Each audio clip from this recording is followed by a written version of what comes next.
Bonjour à toutes et à tous. Aujourd'hui, je vais vous parler de l'écriture comme thérapie de l'âme.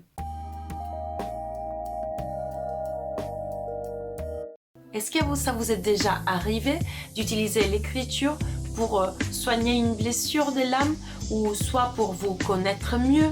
L'écriture, c'est un moyen très puissant qui pourra vous aider beaucoup plus de ce que vous pensez.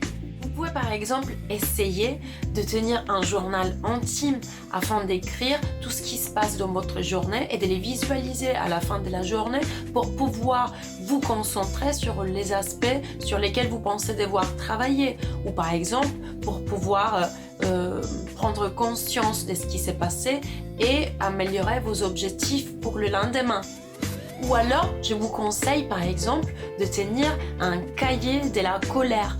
Tout ce qui vous rend colérique, tout ce qui vous rend anxieux, vous pouvez l'écrire afin déjà d'1 de vous défouler, d'2 de visualiser concrètement ce qui ne va pas dans votre vie pour pouvoir enfin passer à la troisième étape, celle du changement. Un autre conseil est très efficace, c'est la page du matin. Qu'est-ce que c'est la page du matin?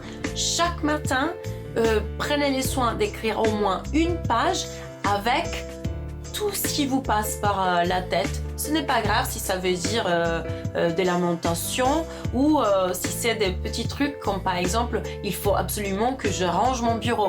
Tout ce qui vous hante, qui hante votre esprit, votre âme, écrivez-les afin de les visualiser et que vous soyez obligé de trouver une solution. Si vous n'écrivez pas tous ces petits ennuis, ils continueront à hanter votre inconscient.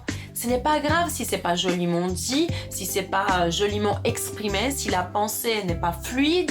C'est juste un entraînement. Ce n'est pas dans un but artistique que vous faites cela. Essayez aussi d'écrire une autobiographie pour mieux vous connaître. Prenez du recul sur votre vie, sur les événements qui la caractérisent et posez-vous des questions. Qui suis-je? Pourquoi je suis sur Terre? Et qui sont les personnes les plus importantes de ma vie? Quelles sont les décisions les plus importantes?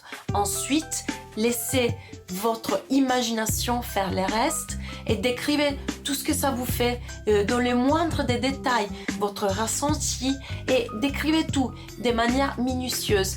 Utilisez toujours la première personne singulière pour vous ancrer au moment présent. Et je vous demande d'écrire tout dans les petits détails parce que toutes les grandes choses se cachent derrière les petites. Et enfin, mais oui, soyons fous, écrivez une lettre d'amour adressée à vous-même.